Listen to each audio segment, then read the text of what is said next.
გამარჯობა, თქვენ უყურებთ დღის ამბებს 4 საათზე, რომელსაც ტელეპირველის გუნდი და ლევან ჩხაიძე წარმოგიდგენ თემრილან მაჩალიკაშვილის საქმე და აფგან მუხტარლის თბილისიდან გატაცება. შექმნის თუ არა პარლამენტის საგამოძიებო კომისიებს ოპოზიცია ინიციატივის დარეგისტრირებას ამ წუთებში პარლამენტის ბიუროს ხდომაზე გეგმავს. მართველი გუნდი ამ მოთხოვნებს არ რეალურს უწოდებს, მაგრამ რა გადაწყვეტილება იქნება მიღებული საკანონმდებლო ორგანოში, ამას ცოტა ხანში ერთად შევიტყობ. ჩვენი სტუმრები ამ თემაზე იქნებიან ოთარ კახიძე, რომან გოცირიძე და ზაზა გაბუნია. ამ წუთებში ცნობილი ხდება, რომ გამომძიებელი ღუდუშაურის კლინიკაში დოდო გუგეშაშვილს კითხავს. ეს არის პირველი ჩვენება, რომელსაც გუგეშაშვილი მის ოჯახზე მომხდარი თავდასხმის შემდეგ სამართალდამცავებს აძლევს. დოდო გუგეშაშვილის ოჯახზე თავდასხმა 7 თებერვალს მოხდა. ამ დროისთვის უცნობმა პირმა 33 წლის ნოდარ გუგეშაშვილს თავში 5 ტყვია ესროლა, დოდო გუგეშაშვილს კი 1 ტყვია გულკერდის არეში ჰქონდა მოხვედრილი.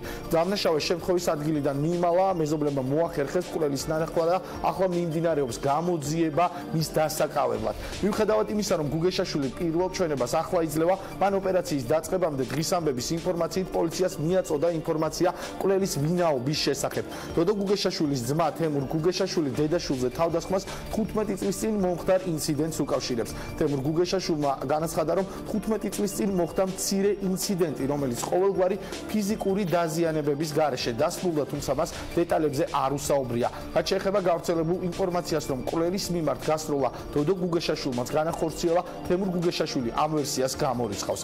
დოდო გუგეშაშვილის მეგობარი სამსონ ბრეგვაძე არის დღის ამბების პირველი სტუმარი და ის უპასუხებს ახლა ჩვენს შეკითხვებს. მოგესალმებით, ბატონო სამსონ.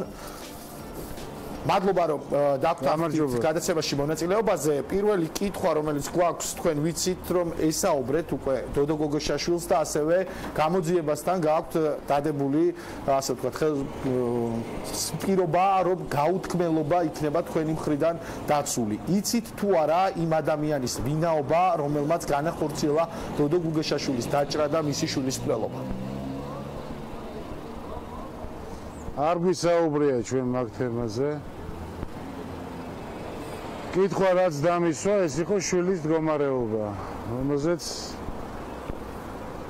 ჯერჯერობით იცის, რომ არის ძიმეთ და არის რა ქვია იმას, არამიანცის სავანკოფოში. რაც შეეხება გაუთქმელობის ხელწერილს, რაზე გაქვთ მაშინ დადებული გამოძიების ფარგლებში გაუთქმელობის ხელწერილი? სრულად ისმის. გესმით ახლა ჩემი ხმა, ბატონო სამსონ? ბატონო? გესმით ჩემი ხმა? დიახ. გაუთქმელობის ხელწერილი გამოძიების ფარგლებში, რაზე გაქვთ მაშინ დადებული, თუ თქვენ არ იცით მკვლელის ვინაობა? მე არაფერი მაგდაგვარი არ ამბობდები. რაც შეეხება დოდო გუგეშაშვილის ძმის თემურ გუგეშაშვილის განცხადებას, რა ინფორმაცია გაქვთ თქვენ ამის შესახებ, რომ ეს უკავშირდება 15 წლის წინ მომხდარ ინციდენტს, რომლის დროსაც არავინ არ იყო დაშავებული და მისთვის გასაკვირია ის გაგრძელება, რომელიც მოყვა ამ ინციდენტს 2018 წლის 7 თებერვალს. რა იცით ამის შესახებ, რა ინციდენტზე არის საუბარი? არაფერი არ ვიცი, ეგ არ არის თემური გუგეშაშვილის ვერსია, ეს უფრო ტელევიზიებიდან მოდის ვერსიები, რომლებსაც ხალხი მერე ზოგს რეალურად მიიჩნევს და ზოგს არარეალურად. თქვენ რა იცით მომხდართან დაკავშირებით, მაშინ რა იყო ამ საზარელი მკვლელობისა და დაჭრის შესაძლო მოტივი, რა შეიძლება და გამხდარიყო? კიდევ ერთხელ გავიმეორებ, ჩვენ ნაკლებად ვფიქრობთ ვერსიებზე. ჩვენ გვაინტერესებს დოდოს გამოჯამრთელება. ვერსია ერთადერთი არის ჩემი აზრით ყველაზე სწორი, ეს არის ქვეყანაში არეულობის შემოტანა. თქვენ ფიქრობთ, რომ შეიძლება ეს არ უკავშირდებოდეს პირადად დოდო გუგეშაშვილს და იყოს რაღაც სხვა მოტივით და გარემოებით მომხდარი დანაშაული? არაფერი მოტივები ჩვენ არ ვიცით რა. არანაირი დანაშაული ცხოვრების განმავლობაში არც დოდოს ქონია და არც მის შვილს მით უმეტეს. თქვენი ინფორმაციით გამოძიებას ფაქტი არის უმძიმესი და ფაქტი კიდე მეორე ფაქტი ის არის, რომ საზოგადოება კვლავ გაყოფილია და კვლავ უმისამართოდ ილანძღებიან აქეთ-იქით. თქვენი ინფორმაციით გამოძიებას ყავს თუ არა უკვე კონკრეტული ეჭმიტანილი და ინფორმაცია რომელიც ჩვენ გვაქვს რომ ოპერაციის დაწყებამდე დოდო გუგეშაშვილმა პოლიციას დაუსახელა იმ პირის ვინაობა რომელმაც მას და მის შვილს ესროლა შეგიძლიათ დაგვიდასტუროთ ან უარყოთ არ ვიცი მე ვერ გეტყვით მაგას მაგრამ ის ნახდათ ვიცი რომ დოდო ადეკვატური იყო საავადმყოფოში მოყვანამდეც და ოპერაციაზე შეყვანამდეც რომელიმე მეგობარს მან ხომ არ უთხრა ვინ იყო მკვლელი არა სამსონ ბრეგვაძე დოდო გუგეშაშვილის მეგობარი იყო დღის ამბების სტუმარი მე ჩვენს მაყურებელს ვეთქვი რომ ამ წუთებში ღუდუშაურის კლინიკაში მიმდინარეობს დოდო გუგეშაშვილის დაკითხვა ეს არის პირველი გამომძიებლის პირველი შეხვედრა მასთან 7 თებერვლის შემდეგ თუმცა დღის ამბებს აქვს ინფორმაცია რომ დოდო გუგეშაშვილის საავადმყოფოში მიყვანისას ოპერაციის დაწყებამდე ესაუბრა პოლიციას და მან დაუსახელა მკვლელის ვინაობა სამართალდამცავებს თუმცა ჯერჯერობით ამ ინფორმაციას შინაგან საქმეთა სამინისტროში არადასტურებენ საფრთხის შემცველი ახალი ესტაკადის მშენებლობა თბილისში ფონდ პარტნიორობა საგზაო უსაფრთხოების ხელმძღვანელი გელა კვაშილავა აცხადებს რომ ესტაკადების მშენებლობა არ არის გამოსავალი ეს არის ხაფანგი რა რისკები არსებობს და როგორ პასუხობს ამ რისკებს თბილისის მერი დღის ამბებში მოვისმენთ და კიდევ ერთი დეტალი ხდება ცნობილი რომ თბილისში მარშალ გელოვანის გამზირზე ესტაკადის მშენებლობა შესაძლოა რუსულმა კომპანია ნიკარემოსტრმა განახორციელოს ამ კომპანიასთან მიმართებაში არსებობს კითხვები რადგან ერთ-ერთი ტენდერი რომელსაც ნიკარემსტორი ახორციელებდა ადამიანების დაკავებით დასრულდა რადგან ტენდერით გათვალისწინებული ვალდებულებები არ შესრულდა ამ თემაზე ჩვენი სტუმრები არიან გაეროს ექსპერტი საგზაო უსაფრთხოების საკითხებში გელა კვაშილავა რომელიც არის ასევე არასამთავრობო ორგანიზაციის დამფუძნებელი და ერთიანი ნაციონალური მოძრაობის წევრი ლევან ხაბეიშვილი მივესალმები ჩვენს სტუმრებს ბატონო გელა რა რისკებს და რა საფრთხეებს შეიცავს ესტაკადების მშენებლობა რადგან მუდმივად არის იმაზე საუბარი რომ სწორედ ეს ესტაკადები არის საშუალება იმისთვის რომ არსებული საცობების ნაწილობრივ განტვირთვა მოხდეს მივესალმები თქვენს მაყურებელს მადლობა სტუდიაში მოწვევისთვის პირველ რიგში მინდა აღვნიშნო რომ რამდენიმე დღის წინ გაიმართა მერიაში შეხვედრა სადაც ამ საკითხებზე იყო დისკუსია და მინდა ხაზი გაუსვა იმას რომ უამრავი ქალაქის გამოცდილება მათ შორის ევროპის, აზიის, აფრიკის გვიჩვენებს რომ ესტაკადების მშენებლობით შესაძლებელია საცობების პრობლემა კიდევ უფრო გამწვავდეს თუ არ იქნება ქალაქში მულტიმოდალური ტრანსპორტის სახეობების განვითარება ამ შემთხვევაში ჩვენ საუბრობთ ესტაკადის მშენებლობაზე მაგალითად ეს როგორც არის ცინთაზე, კარტოზია ქუჩების გადაკვეთაზე, მარშალ გელოვანის ქუჩის და სარაჯიშვილის ქუჩის გადაკვეთაზე, ორდონიანი კვანძის მოწყობაზე და მნიშვნელოვანია რომ უნდა მოხდეს ამ ყველაფრის კომპიუტერული მოდელირების პროგრამაში გატარება და გავიგოთ სუსტი ნაკადების რაოდენობა შევისწავლოთ რაც გვაქვს, რაც არის საპროგნოზო მომავალში, მოხდეს ტექნიკური ეკონომიკური დასაბუთება ამ პროექტების და პირდაპირ უფრო კარგი შესწავლა ამ საკითხების. არ არის თქვენი აზრით ეს შესწავლა ჩატარებული და ფიქრობთ რომ მშენებლობა დაიგეგმა თქვათ გაუაზრებლად და არა საჭიროების მიხედვით? მინდა აღვნიშნო რომ ეს ჩვენ რაც ვნახეთ საკმარისად ნამდვილად არ არის შესწავლილი ეს ტრანსპორტის და სხვა სპეციალისტების მიერ არის დასკვნა სადაც ჩანს რომ ეს შესწავლა 2014-16 წლებში განხორციელდა ვიცით ისიც რომ 2017 წლის ზაფხულში მაშინდელმა მერმა უარი თქვა მაგალითად ცინთაძე კარტოზიას ქუჩების გადაკვეთაზე კვანძის მოწყობაზე იმიტომ რომ ხაზი გაუსვა ერთ-ერთი გარემოება რაც იყო ბუნებრივია ეს არის რომ არასაკმარისი ტრაფიკი ანუ მოძრაობა იყო ამ კვანძის მოსაწყობად და არ არის ეს მოითხოვს დამატებით შესწავლას როგორც ადგილობრივი ისე უცხოური ექსპერტების ჩართვით და იმის გათვალისწინებით რომ მერის დღევანდელი მერი თავის გუნდთან ერთად ცდილობს ტრანსპორტის მიმართულებით მოახდინოს გარღვევა და ნამდვილად იმ პრობლემების მოგვარება მოახდინოს ჩვენ ვფიქრობთ რომ აი ესეთი ესტაკადების მშენებლობა და თანხების ჩადება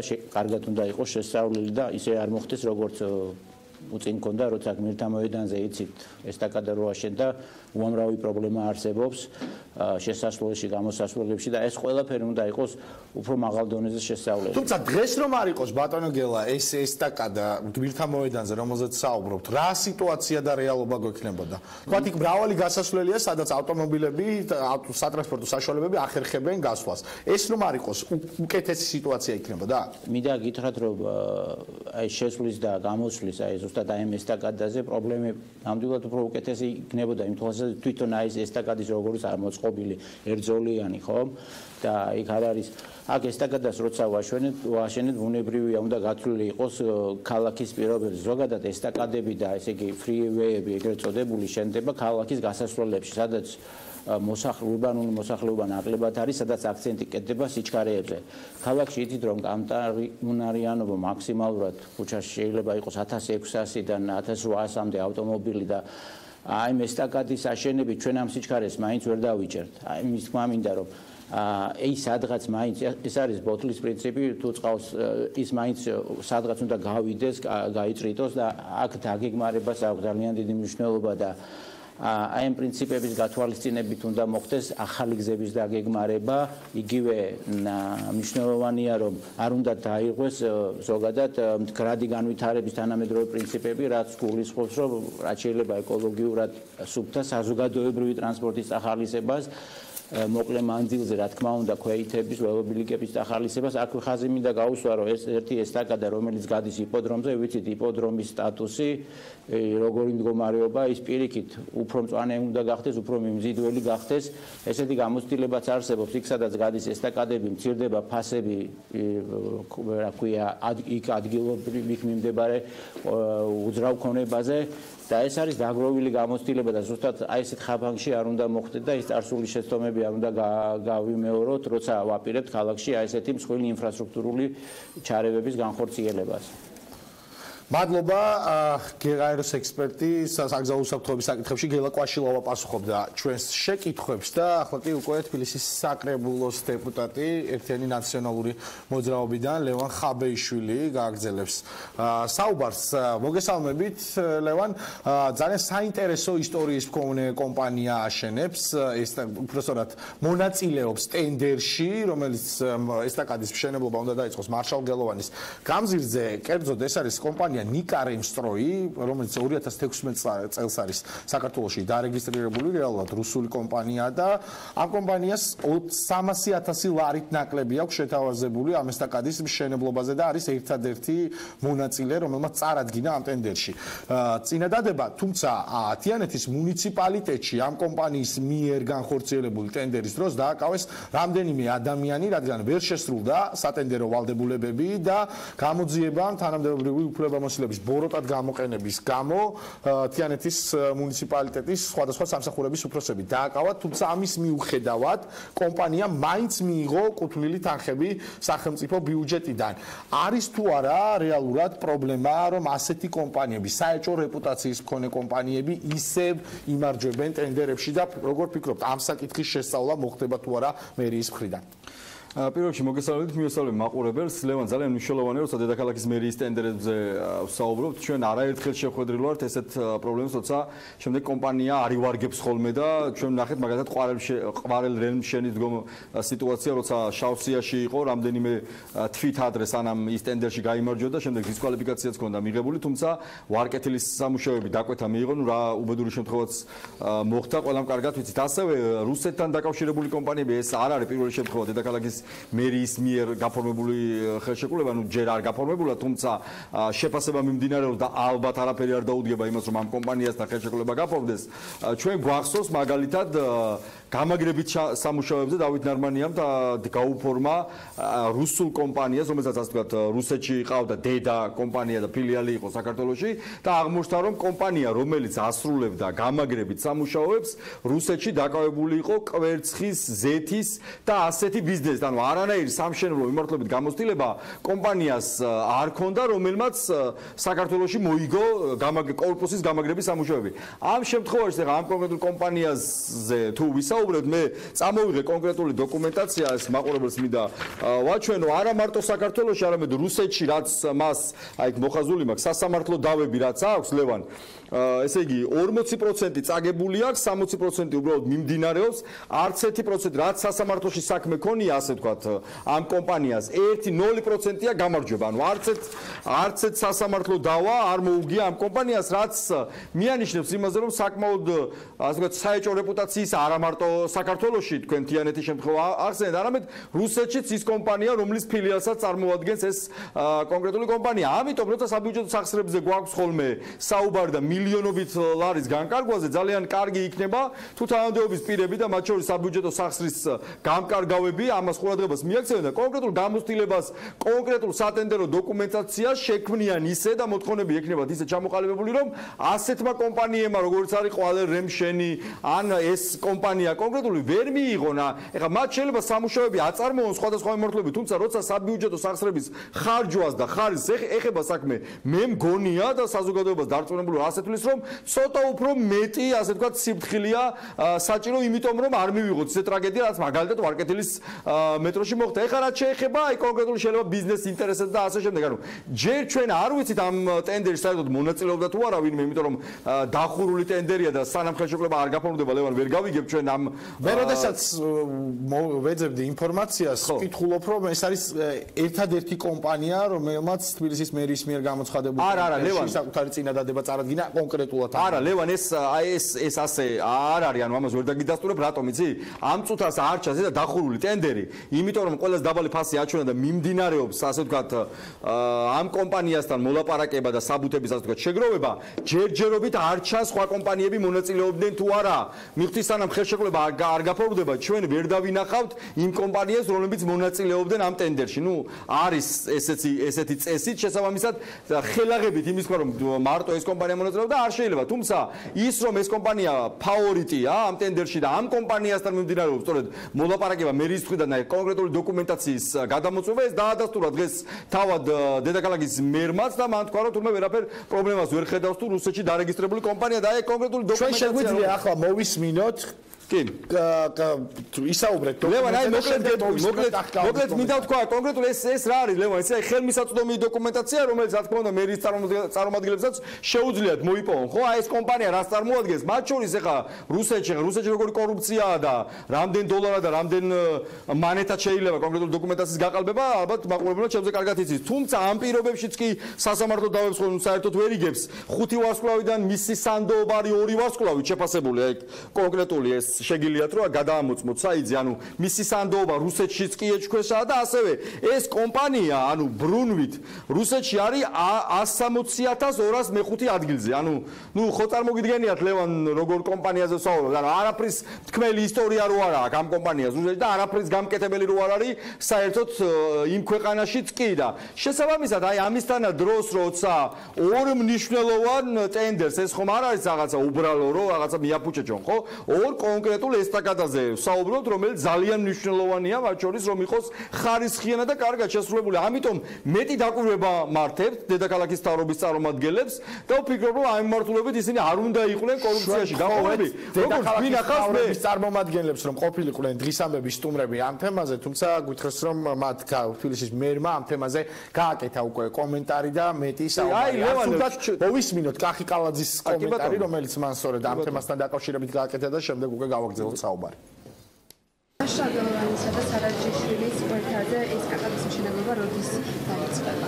უახლოეს მომავალში ტენდერი გამოცხადებულია და უახლოეს მომავალში დავიწყებთ სამუშაოდ. თუ არის თქვენთვის ცნობილი შემოტანილი რომ ეს პირსაც აქვს ტენდერზე განაცხადი, ციხრის სამართლის საქმეში მონაწილეობდა შენიშნული არის თუ არ არის? არ ვიცი, ვერ გეტყვით, ვერ გეტყვით. რუსული კომპანია შპოს ნიკა რემსტორის დირექტორი არის, რომელიც თიანეთის მუნიციპალიტეტის პირებთან ერთად იყო დაკავებული, თუ არის თქვენთვის ცნობილი, რამდენ დასაშვები არის პირი, რომელიც ციხრის სამართლის დანაშაულში არის მონაწილე, ტენდერში მიიღოს მონაწილეობა, რომელიც გამოცხადებული არის თბილისის. კანონმდებლობით გათვალისწინებული, ასე რომ ვთქვათ, თუ აქვს წარმოდგენილი შესაბამისი დოკუმენტაცია, თუ რაიმე ხარვეზი არ აქვს ამ კომპანიას, ყველანაირი უფლება აქვს მიიღოს მონაწილეობა ტენდერში. იმ შემთხვევაში ჩვენ მოვისმინეთ უკვე მერის კომენტარი, თუ გაიმარჯვებს ეს კომპანია და მას ექნება წარდგენილი ყველაზე კარგი პირობები. არ უნდა მისცეს მერიამ ამ გამარჯვების საშუალება.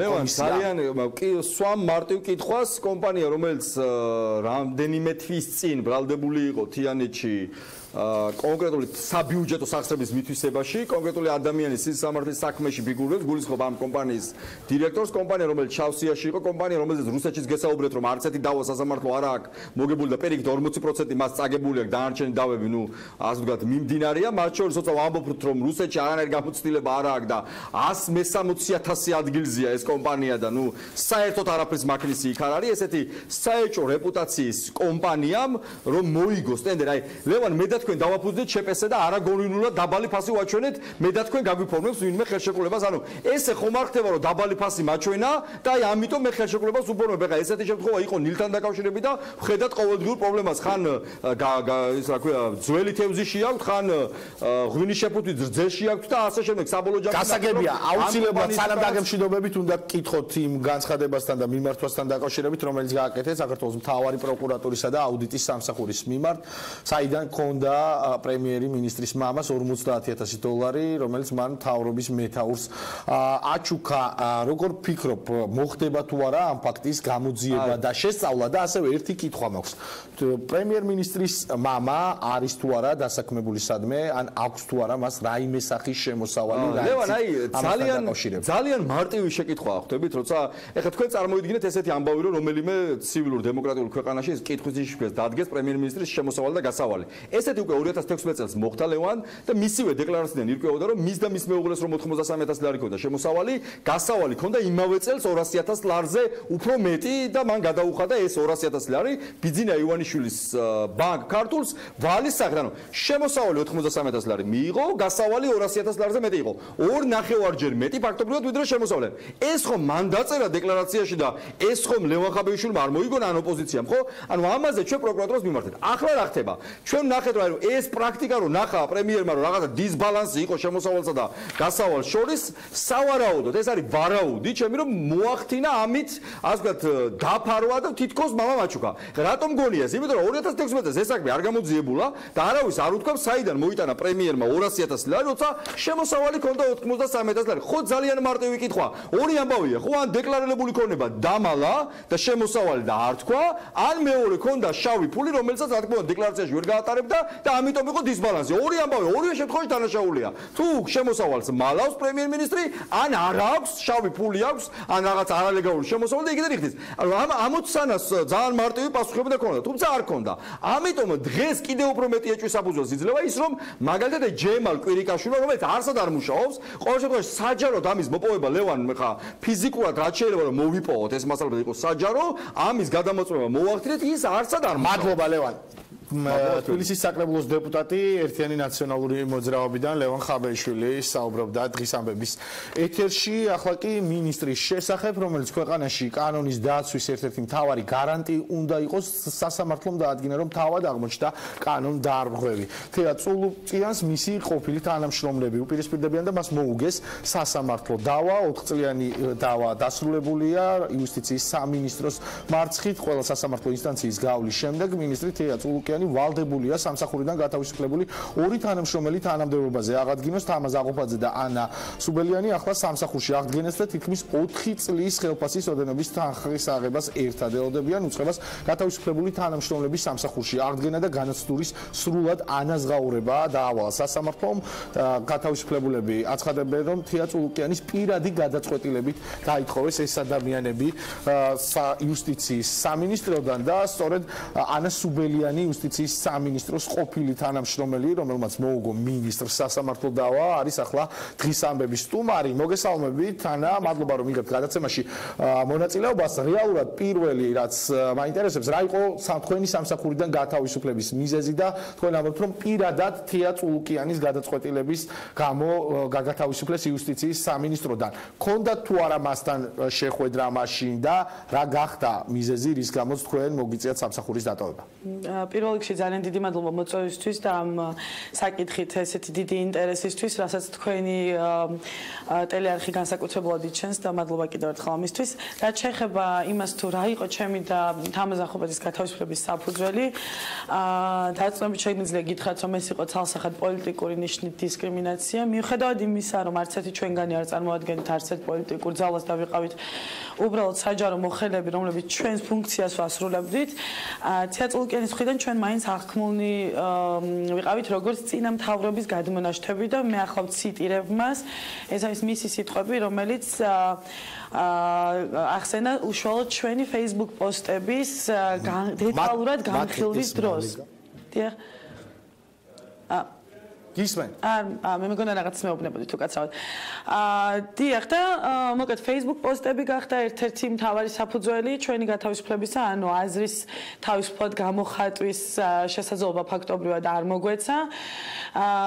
ეს Facebook პოსტები დეტალურად განიხილა ჩვენი თანამშრომლების წინაშე და გვიწოდა ნაციონალების ძლოკვები, წინამთავრობის გადმონაშთები და იქვე გაინსპექციის უფროს მოუწოდა სწრაფი რეაგირებისკენ.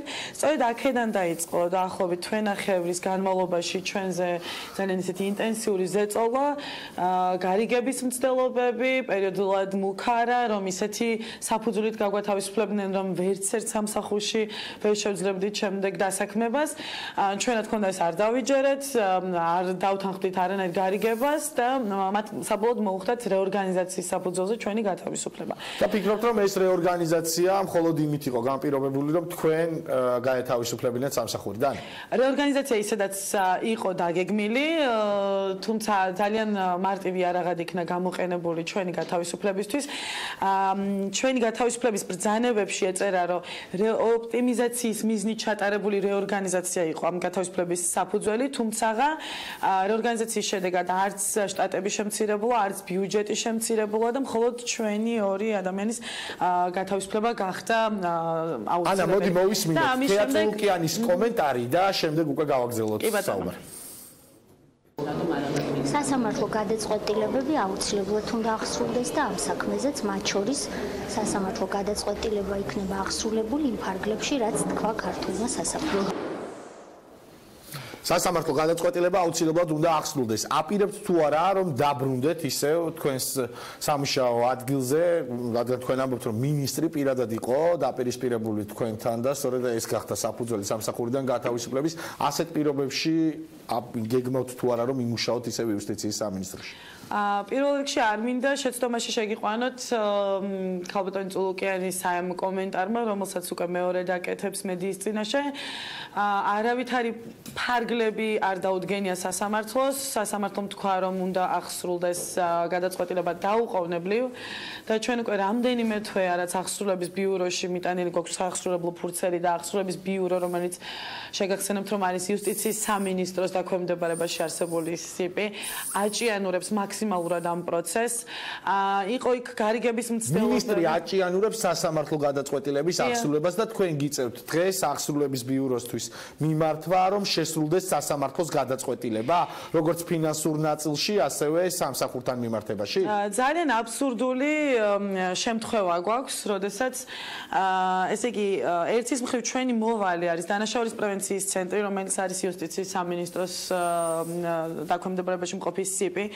აღსრულების ეროვნული ბიურო, რომელმაც უნდა უზრუნველყოს ამ პროცესის სწორად წარმართვა, არის ასევე იუსტიციის სამინისტროს დაქვემდებარებაში და ახლა შემდეგი ნაბიჯი, რაც უკვე კარგახანია უნდა გადადგმული ქონდეს აღსრულების ბიუროს, არის ის, რომ იმის გამო, რომ დანაშაულის პრევენციის ცენტრმა დაუყოვნებლივ არ აღასრულა დაკისრებული ვალდებულება, აღსრულების ბიურომ პროკურატურაში უნდა შეიტანოს განაცხადი სისხლის სამართლის საქმესთან დაკავშირებით და პროკურატურაც თავის მხრივ არის იუსტიციის სამინისტროს დაქვემდებარებაში.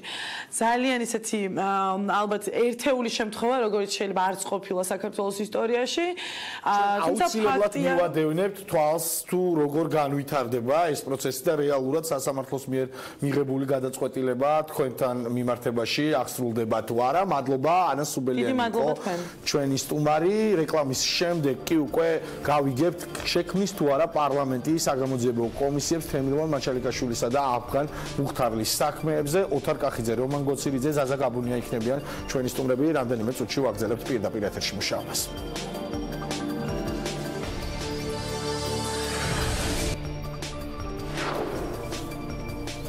ღირსამბები 4-ზე ისევ პირდაპირ ეთერში აგრძელებს მუშაობას და უკვე საუბრობთ საგამოძიებო კომისიების შესაძლო შექმნაზე. ოპოზიცია პარლამენტში ბიუროს ხდომაზე აყენებს ინიციატივას, რომ აფგან მუხტარის თბილისიდან გატაცებისა და თემრილან მაჩალიკაშვილის გარდაცვალების საქმეზე პარლამენტში შეიქმნა საგამოძიებო კომისია. ამ თემაზე ჩვენი სტუმრები იქნებიან რომან გოცილიძე, ოთარ კახიძე და ზაზა გაბუნია. მივესალმები პირველ სტუმარს, ერთიანი ნაციონალური მოძრაობის წევრ, საქართველოს პარლამენტის დეპუტატს რომან გოცილიძეს. ბატონო რომან, რა გამოხმაურება მოყვა თქვენს ოპოზიციის ინიციატივას უმრავლესობის მხრიდან? რეალურია თუ არა, რომ პარლამენტში შეიქმნა საგამოძიებო კომისიები, რომელიც ამ კონკრეტულ საქმეებს შეისწავლის? მოგესალმებით. კომისიის შექმნის შესახებ ინიციატივა დიდი ხანია დარეგისტრირებულია პარლამენტში, არის დღის წესრიგში და როგორც ყოველთვის ეს არის გადასროლილი ბოლო საკითხად. აი მაგალითად ჩატაევის ამ სპეცოპერაციასთან დაკავშირებული ჩვენი მოთხოვნა რომ შეიქმნას კომისია, აი დღეს ბიუროზე არის ბოლო თუ არა ვსები 36 საკითხი და აი ასე ყოველთვის არის იმ ადგილას დღის წესრიგში რომ ვერასდროს ვერ მივწვდეთ მის განხილვას. ეს არის ერთგვარი ხრიკი, ისევე როგორც დროებითი საგამოძიებო კომისიის შექმნა აფგან მუხტარის გატაცებასთან დაკავშირებით უკვე დღის წესრიგში არის დაახლოებით 3 თუ 4 თვე. არავინ ამას არ იხილავს, ისევე როგორც გავიდა 9 თვე და ვიხილავ გაზპრომის აი ამ მავდებლურ გარიგებასთან დაკავშირებით. ბატონო რომან, როდესაც უმრავლესობიდან თქვენს კოლეგებს უსვამთ კითხვას თუ რატომ არ ხდება ამ საკითხის განხილვა, რა არის პასუხი? მიზეზი არის ძალიან მარტივი, რომ მთავრობა ვერ გამოიძიებს ამ საკითხს, იმიტომ რომ მთავრობა არის დამნაშავე აფგან მუხტარის გატაცებაში და მის უკანონო საზღვარზე გადაყვანაში. მაშინ როგორც თავად აღნიშნა ამ 2 დღის წინ გატაცებულმა ჟურნალისტმა მოყვა ყველა დეტალი, ეს გატაცება მოახდინა საქართველოს სპეცსამსახურებმა, ხოლო მისი დამკვეთი და დამგეგმავი იყო ხელისუფლების უმაღლესი პოლიტიკური თანამდებობის პირები. მთავრობა საკუთარ დანაშაულს არ გამოიძიებს. ეს ფორმალურად რჩება ერთადერთი ორგანო, ეს არის პარლამენტი. პარლამენტს აქვს უფლება შექმნას დროებითი საგამოძიებო კომისია, მას აქვს დაკომპლექტების და სპეციფიკური, ასე ვთქვათ, წესი, მათ შორის ოპოზიციაც იქნება წარმოადგენილი და თეორიულად თუ სამართლებრივად ეს არის ერთადერთი გზა, რომ დადგინდეს ჭეშმარიტება. მაგრამ სინამდვილეში ხდება ის, რომ შექმნილი არის ფაქტობრივად დანაშაულებრივი პოლიტიკური სინდიკატი.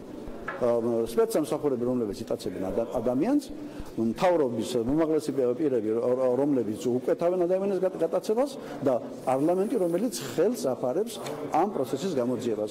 ყველა შტო, აღმასრულებელი შტო, საკანონმდებლო შტო რეალურად ხელს უწყობს საქართველოში აი ამ საერთაშორისო მასშტაბის დანაშაულის მიჩქმალვას, უნდა გადაიყვანონ ასე ვთქვათ ქრონიკულ რეჟიმში და ეს დაავიწყდეს საზოგადოებას. არავის დაავიწყდება, ვინაიდან ყველა საერთაშორისო ორგანიზაცია, მათ შორის ევროპარლამენტი ითხოვს დამნაშავეთა სასტიკად დასჯას. წელს იქნება ეს თუ მომავალ წელს ყველა ასე ვთქვათ დროში. შეიცვლება ხელისუფლება, გაცილებით უფრო მკაცრად დაიჯებიან, რაც უფრო მეტად იწელება დრო და რაც უფრო მეტად აფარებს მეტი სტრუქტურა, ხელს უფრო მეტი დამნაშავე დაждდება განსაშენის წამს. რაც შეეხება თემირლან მაჩალიკაშვილის საქმეს, ამ კონკრეტულ საქმეზე მიმდინარეობს გამოძიება საქართველოს მთავარ პროკურატურაში. ამ უწყების ხელმძღვანელი შეხვდა ოჯახის წევრებს და ადვოკატს. რატომ ითხოვთ, როგორ ფიქრობთ, ჯერჯერობით ყოველ შემთხვევაში ოჯახი ამ გამოძიებას, რომელიც საქართველოს მთავარ პროკურატურაში მიმდინარეობს, უნდობლობას არ უცხადებს? რატომ ფიქრობთ, რომ არის აუცილებლობა საპარლამენტო საგამოძიებო კომისიის შექმნის? ჩვენ დავაყენეთ რამდენიმე თვის იმათ ასევე დროებითი საგამოძიებო კომისიის შექმნა აი ამ სპეცოპერაციასთან დაკავშირებით, ვინაიდან ძალიან ბევრი რამ არის გაურკვეველი, საიდან აღმოჩნდეს საქართველოში, ვინ ეხმარებოდა, რატომ მოხდა ამ სპეცოპერაციის დაგეგმა და რატომ იყო ის ასეთი არაეფექტიანი და რატომ მოყვა მას მსხვერპლი და მრავალ გაუცემელ კითხვაზე არის პასუხი. ერთია ოჯახი და უნდობლობას უცხადებს თუ არა და მეორე არის ის თუ რა პოზიცია აქვს ამ შემთხვევაში საზოგადოებას და პოლიტიკურ პარტიებს ჩვენ მიგვაჩნია, რომ ეს საკითხი არის ბურუსით მოცული და ასევე არის მცდელობა ხელისუფლების მხრიდან, რომ მიაჩუმათონ და საზოგადოებისთვის და პოლიტიკური, ასე ვთქვათ, ძალებისათვის ეს საკითხი არ იყოს ცნობილი. რაღაც ნდობის ჯგუფში მოხდა რაღაც შეხვედრა. ნდობის ჯგუფს იყენებენ ასევე შირმად და უკანონოდ ნდობის ჯგუფის ფუნქცია არ არის ამა თუ იმ სპეცოპერაციის თუ ამა თუ იმ უწყების მუშაობის ეფექტიანობის განხილვა. ბატონო რომან, ასევე ოპოზიცია პარლამენტში ითხოვს ძალოვანი უწყებების ხელმძღვანელების მოსვლას და კითხვებზე პასუხის გაცემას. რამდენად რეალურად მიგაჩნიათ, რომ თქვენი ეს მოთხოვნა იქნება დაკმაყოფილი, უკვე ხომ არ მიიღეთ ამ მოთხოვნასთან დაკავშირებით რაიმე პასუხი? პარლამენტში მინისტრების მოსვლა ეს არის ჩვენი საკონსტიტუციო ასე ვთქვათ ნორმა, ეს არის ჩვენი უფლება, როგორც ფრაქციების, ასევე კომიტეტების, ან ზოგადად პარლამენტს აქვს ის უფლება, რომ გამოცხადდნენ მინისტრები და ეს არის ჩვენი საპარლამენტო ზედამხედველობის ერთ-ერთი მნიშვნელოვანი ბერკეტი და მათ შორის ეს არის კაცად გაწერილი როგორც რეგლამენტში, ასევე კანონში. კანონი ირღვევა და ნაცვლად იმისა, რომ ისინი მოვიდნენ და თუნდაც იგივე დახურულ რეჟიმში საპარლამენტო კომიტეტს მოახსენენ ამ იურიდიულ კომიტეტს ან თუნდაც ფრაქციას ამ მიმდინარე მოვლენების შესახებ ისინი რატომღაც ნდობის ჯგუფში მოდიან, თუმცა ერთხელ მოხდა ასეთი მოსვლა და ისევ იმეორებ ნდობის ჯგუფში არა ვარ წარმოადგენელი ჩვენ თავარი ოპოზიციური პარტია არ არის, სხვა ოპოზიციური პარტიების წარმოადგენელი. დღეს ერთი ადგილი, რომელიც თავისუფალია, აქაც კი ჩვენ ხელს გვიშლიან, რომ ვიყოთ ნდობის ჯგუფში და რაც ყველაზე მთავარია, ნდობის ჯგუფში რაღაც საკითხების განხილვა ეს არის უკანონო, იმიტომ რომ ნდობის ჯგუფის დებულებაში თუ კანონში ცალსახად წერია, რომ ის იხილავს ფარულ ხარჯებს, რომელიცაც ეწევიან ძალოვანი მადლობა არა მათი მუშაობის ეფექტივობა. საქართველოს პარლამენტის წევრი ერთიანი ნაციონალური მოძრაობიდან რომან გოცირიძე პასუხობდა დღის ამბების შეკითხვებს. ამ წუთებში საქართველოს პარლამენტში მიმდინარეობს ბიუროს ხდომა, სადაც ოპოზიცია კიდევ ერთხელ დააყენებს საგამოძიებო კომისიის შექმნის საკითხს თემირლან მაჩალიკაშვილის გარდაცვალების საქმეზე და ასევე თბილისიდან აფგან მუხთარლის გადაცემის საქმეზე, როგორც რომან გოცირიძე განაცხადა ჯერჯერობით ხელისუფლების ყველა შტო, მათ შორის საკანონმდებლო ორგანოც ცდილობს, რომ ამ საქმესთან დაკავშირებით პარლამენტის ფარგლებში არ იყოს ჩამოყალიბებული საგამოძიებო კომისია, რადგან ოპოზიციას მიაჩნია, რომ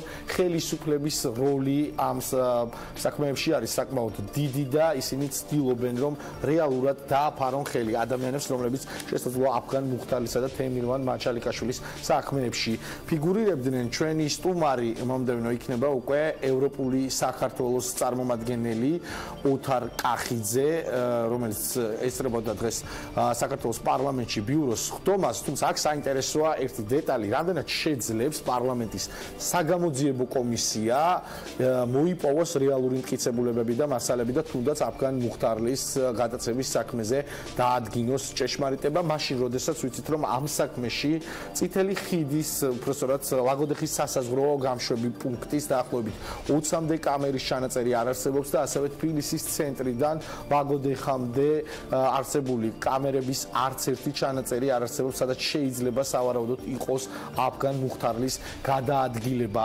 დაფიქსირებული აფგან მუხთარლის ოჯახი და ადვოკატები არ ენდობიან საქართველოს პროკურატურაში ამ საკითხზე მიმდინარე გამოძიებას. ისინი ამბობენ, რომ პროკურატურას რეალურად არ სურს, რომ გამოავლინოს თუ ვინ იყო თავარი მოთამაშე აფგან მუხთარლის თბილისიდან გადაცემის საქმეში. თავად მუხთარლი ტელე-პირველისთვის მიცემულ ინტერვიუში განაცხადა, რომ საქართველოს ხელისუფლების უმაღლესი ეშელონების წარმომადგენელი, კონკრეტულად კი პრემიერი იყო ბრძანების გამცემი.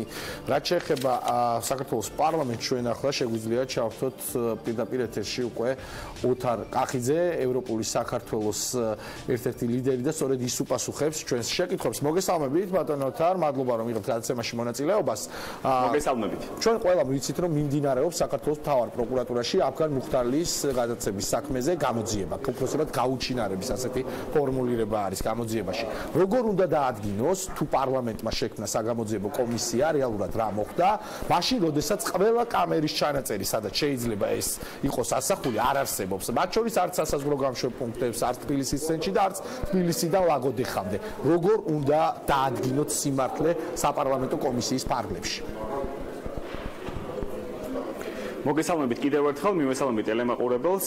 გამოძიების არსი სწორედ იმაშია, რომ ერთის მხრივ უნდა გადაამოწმოს თავად ფაქტის სიზუსტე, მოვლენათა თანმიმდევრულობა და ამავე დროს გასარკვევია ამ საქმეში უკვე მეორე დანაშაული ეს გახლავთ მტკიცებულებათა განადგურება. არსებობენ კონკრეტული უწყებები, ვისაც აქვთ წვდომა კამერის ჩანაწერებზე. ეს ჩანაწერები უკვალოდ არ იშლება. მასთან შემხებლობის უფლება ვისაც ჰქონდა და წვდომა ვისაც ჰქონდა, ის პირები არიან დასადგენი, ეს უნდა გააკეთოს უკვე გამოძიებამ, საპარლამენტო კომისიამ, საგამოძიებო კომისიამ თუ იგი შეიქმნა, რა თქმა უნდა დაკითხოს ყველა პირი, ვინც პირდაპირ ან ირიბ შემხებლობაშია კონკრეტულ დანაშაულთან, ამ შემთხვევაში მხედველობაში მაქვს ჟურნალისტის თავდასხმა, მისი გატაცება სახელმწიფო საზღვარზე უკანონოდ გადაყვანა. ეს ყველაფერი უბრალოდ შეუძლებელია, რომ ამ დანაშაულში იყოს ერთი ან ორი ფიგურანტი. აქ არის სერიოზულ ჩართულობაზე საუბარი, სავარაუდოდ სამწუხაროდ ქართული სპეცსამსახურების, როგორც მინიმუმ მათ იცოდნენ ყველაფერი და ასე ვთქვათ, არ შეუშალეს ხელი იმ პირებს, ვინც გაიტაცა ჟურნალისტი ან თავად მონაწილეობდნენ გატაცებაში და ასევე როგორც მინიმუმ ქართული სპეცსამსახურების მიერ მოხდა მტკიცებულებების წაშლა და განადგურება. სამწუხაროდ ეს არ არის პირველი შემთხვევა, ჩვენ გვაქვს ძალიან გახმაურებული საქმე, რომელზეც ადამიანის უფლებათა სასამართლოს დიდმა პალატამ ინიციალა და დაადგინა, რომ ყოფილი პრემიერ-მინისტრის საკნიდან უკანონოდ გაყვანა, რომელიც მთავარი პროკურორი მონაწილეობდა, აქაც არის საშლილი და განადგურებული მტკიცებულებები, რომელთა აღდგენაც ვერ მოხერხდა. აქაც პროკურატურა ვითომ რაღაც დასკვნებს გვთავაზობს, რომ დაადგინა, რომ არ მომხდარა გაყვანა. ამ შემთხვევაშიც სავარაუდოდ ამ გამოძიების შედეგი ეს იქნება. ამიტომ ჩვენ ვერანაირად ვერ დაველოდებით, ყველანაირი გონივრული ვადა უკვე ამ ლოდინის გასულია. 28 ივნისს დავარეგისტრირეთ საგამოძიებო კომისიის შექმნის ინიციატივა. მე გახლავართ ერთ-ერთი ინიციატორი ამ პროექტის და დღემდე არ არის განხილული ეს საკითხი. მე დღეს მივიღე ბიუროს ხდომაზე პარლამენტის თავმჯდომარისგან პირობა, რომ ამ სასესიო კვირაში მოხდება საკითხის განხილვა. უნდა შევქმნათ საგამოძიებო კომისია. ერთია საკითხის განხილვა, თუმცა მეორეა რეალური ნაბიჯები. გაქვთ თუ არა იმედი და მოლოდინი, რომ პარლამენტი შექმნის საგამოძიებო კომისიას ამ საქმეზე? იცით როგორ არის, მე ეხა ვერ დავიწყებ ეს მოლოდინების შესახებ საუბარს. კანონის მოთხოვნაა, რომ უნდა იქნას გამოძიებული ესეთი მძიმე ფაქტი. თბილისის ცენტრიდან თავს დაესხნენ და გაიტაცეს ჟურნალისტი, რომელიც თავზე ტომარა გადაცმული ატარეს სხვადასხვა მანქანებით და გადაიყვანეს საზღვარზე. ეს არის აღმაშფოთებელი ფაქტი, ეს არის სირცხვილი, რომელიც არის საქართველოს სახელმწიფოს სირცხვილი და არა რომელიმე პოლიტიკური ძალის. ჩვენი ქვეყნის იმიჯზეა საუბარი, ჩვენი ქვეყნის პრესტიჟზეა საუბარი, ჩვენი ქვეყნის სამართლებრივ წესრიგზეა საუბარი, ეს არის ყველაფერი კითხვის ნიშნის ქვეშ. ამიტომ არის შესაქმნელი საგამოძიებო კომისია. პარლამენტის რეგლამენტი სწორედ ამგვარი შემთხვევებისთვის ითვალისწინებს კომისიის შექმნას. თუ ხელისუფლება ამას არ გააკეთებს, ამით კიდევ ერთხელ გაუსვამს ხაზს, რომ არა მხოლოდ სპეცსამსახურები, ცალკეული წარმომადგენლები ქართული სპეცსამსახურების, არამედ უკვე მთლიანად მართველი პოლიტიკური გუნდი არის ჩართული აი ამ სამარცხვინო, ჩემი აზრით, დანაშაულის ჩაფარცხვა და მიჩუმათებაში. მადლობა ფაქტის მიჩქმალვაში. თუ მართლა ასეა, მაშინ გამოდის, რომ ჩვენი უმრავლესობა არის ქართული უკანონოდ მოქმედი სპეცსამსახურების მძევალი, რაც არის ძალიან ცუდი პერსპექტივა. მადლობა ევროპული საქართველოს წარმომადგენელი, საქართველოს პარლამენტის დეპუტატი ოთარ კახიძე პასუხობდა ჩვენს შეკითხვებს და ახლა კი უკვე მოვისმენთ უმრავლესობის წარმომადგენლის ზაზა გაბუნიას პოზიციას, როგორც ოთარ კახიძე აცხადებდა, მიუხედავად იმისა, რომ არ არსებობს აფგან მუხტარლის საქმეში კამერების ჩანაწერები საპარლამენტო კომისიის, საგამოძიებო კომისიის ფარგლებში, შესაძლებელია დადგინდეს თუ კონკრეტულად ვის ჰქონდა წვდომა ამ ჩანაწერებთან და ვინ შეიძლება გაანადგურა ამ საქმეში უნიშნელოვანესი მტკიცებულებები, რომელსაც შეიძლებოდა რომ განესაზღვრა თუ როგორ რა ვითარებაში და ვის მიერ მოხდა აზერბაიჯანელი ჟურნალისტის თბილისის ცენტრიდან გატაცება, როგორც თავად აფგან მუხტარლიმ განაცხადა, ის აუცილებლად შეიტანს ევროპულ სასამართლოში სარჩელს საქართველოს ხელისუფლების წინააღმდეგ და როგორც მატყობინებენ, ახლა უკვე ზაზა გაბუნია, ქართული ოცნების ერთ-ერთი ლიდერი არის ჩვენი სტუმარი და ის უპასუხებს ჩვენს შეკითხვებს. მოგესალმებით, გითხრით ბატონო ზაზა, მადლობა რომ იღებთ გადაცემაში მონაწილეობას. რეალურად საპარლამენტო უმრავლესობას აქვს თუ არა ნება და მზაობა რომ აფგან მუხტარლისა და თემილვან მაჩალიკაშვილის საქმეებზე შექმნას საგამოძიებო კომისიები? რაც ჩვენ მივმჯერლეთ ბიუროს ხდომაზე ამ საკითხზე, ოღონდ მივმჯერლეთ აზერბაიჯანელი ჟურნალისტის საკითხთან დაკავშირებით და ჩვენი მხრიდან ნებასთან ერთად გამოიხატა მზადყოფნაც იმისა, რომ ამ საკითხზე უახლოეს დღეებში პარლამენტში მსჯელობა შედგეს. ამიტომ არ მიმაჩნია, რომ ეს არის რამე საკრალიზებული საკითხი, რომელსაც ადევს ტაბუ და არ ვილაპარაკებთ, ან ვერ ვილაპარაკებთ იმ უბრალო მიზეზის გამო, რომ პასუხისმგებლობა არც ერთ ნაწილში ამ საკითხთან დაკავშირებით საქართველოს ხელისუფლებას არ ეკისრება. ამიტომ თუ კი ვინმეს მათ შორის ოპოზიციას აქვს შეკითხვები, ჩვენ შეგვიძლია მათ შორის პარლამენტო ფორმატშიც ვიმსჯელოთ აი ამ საკითხის ასე ვთქვათ შესახებ. თუმცა ერთი ძალიან მნიშვნელოვანი გარემოება არსებობს ამ საქმეში. კამერების ჩანაწერები, რომელიც შეიძლება ასახავდეს ეპიზოდს, როდესაც აფგან მუხტარლის გატაცება მოხდა, ან მისი საზღვარზე გადაყვანა, ყველგან დაწყებული თბილისის ცენტრიდან ლაგოდეხის სასაზღვრო გამშვები პუნქტით ზუსტად იმ მომენტის ჩანაწერები არ არსებობს. ეს ჩემთვის ამ საქმეში პირადად კითხვებსაც აჩენს და ნაწილობრივ ჩემთვის პირადად პასუხებსაც იძლევა. როგორია თქვენი ამ შემთხვევაში, როგორც უმრავლესობის წარმომადგენლის დამოკიდებულება ამ თემასთან მიმართებაში, რომ ყველა კამერის შესაძლო ჩანაწერი, სადაც ეს ეპიზოდი შეიძლება იყოს დაფიქსირებული, არის გამქრალი.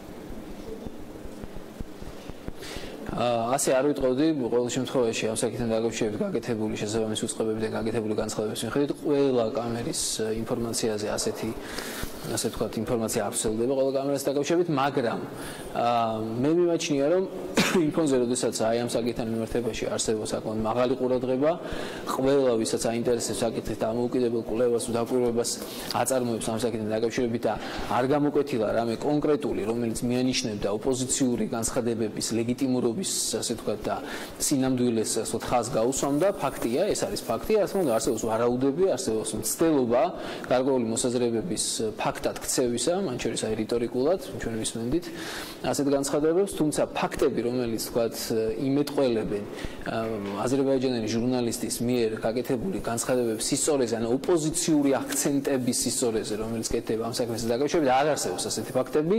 კიდევ ერთხელ ხაზგასმით მინდა ვთქვა, რომ ნებისმიერი მცდელობა, რომ ამ საკითხთან დაკავშირებით პასუხისმგებლობის ისრები ოპოზიციამ გადმოიტანოს საქართველოს ხელისუფლებისკენ, ჩემი აზრით არის აბსოლუტურად არამართებული, რომ არაფერი თქვათ იმაზე, რომ საფუძველი არ გააჩნია ასეთ მცდელობას.